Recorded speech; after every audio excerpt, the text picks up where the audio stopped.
আমি তো খুবই আশাবাদী। সত্যি কথা বলতে এই যে ভোট কেন্দ্রে আসা, এই যে সুন্দর করে আমি কিন্তু আমার বাসা থেকে হেঁটে, হেঁটে আসছি আমার পরিবারের সাথে। কোনো রিক্সা চড়িনি। আমরা হেঁটে, হেঁটে পুরা এলাকা সবকিছু দেখতে, দেখতে এসেছি। তো এখন পর্যন্ত রাস্তাঘাট এলাকাতে এত সুন্দর শান্তিপূর্ণ পরিবেশ বিরাজ করছে। সো আমি খুবই আশাবাদী এবং নিরাপদে ভোট কেন্দ্রে এসে ভোট দিতে পারাটা এটাও কিন্তু খুব মানে আশার আলো দেখাচ্ছে আমাকে। সো আমি মনে করি যে ইনশাল্লাহ আমরা সবাই যদি এভাবে সবাই ভোট দেওয়ার মাধ্যমে ইনশাল্লাহ আমি খুবই আশাবাদী ব্যক্তিগতভাবে যে এবার একটা সুস্থ নির্বাচনের মাধ্যমে আমরা একটা পারফেক্ট একটা সরকার এবং পারফেক্ট একটা টিম পাবো যার মাধ্যমে আমাদের দেশের অনেক উন্নয়ন সম্ভব। 17 বছর তো আর ভোট হয় না, এটা তো ভোট ছিল না।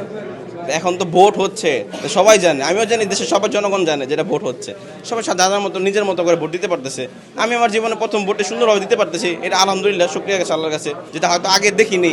যদি আমি ভোট ছিলাম না, তারপরে আগে যে পরিবেশ ছিল এটা তো আমরা দেখছি, তো এরকম ভোট দিতে পারে নাই। আমার দাদা ভোট দিয়ে গেছে, আমার চাচা ভোট দিয়ে গেছে, কিন্তু তারা তো জন্ম ছিল না। ওই ব্যাপারটা এখন তো নাই। এখন আমি নিজে ভোট দিতে আসতে পারতেছি, আমার বাবা ভোট দিতেছে, তার নিজের পছন্দ মতো নিয়ে আপনার দলকে ভোট দিতে পারতেছে, এটা অবশ্যই ভালো বিষয়। হ্যাঁ, অবশ্যই আসবে। যারা অনেকে চিন্তা করতেছে আমি একটু পরে যাই, বা আমি এখন আসছি, আমি চিন্তাছিলাম একটু পরে যাই, তো অবশ্যই যারা বাইরে আসছে অবশ্যই তারা আসবে, দিবে, যার যার মধ্যে পছন্দনীয় প্রার্থীকে ভোট দিবে, তারা আনন্দ বোধ করবে, এটা অবশ্যই।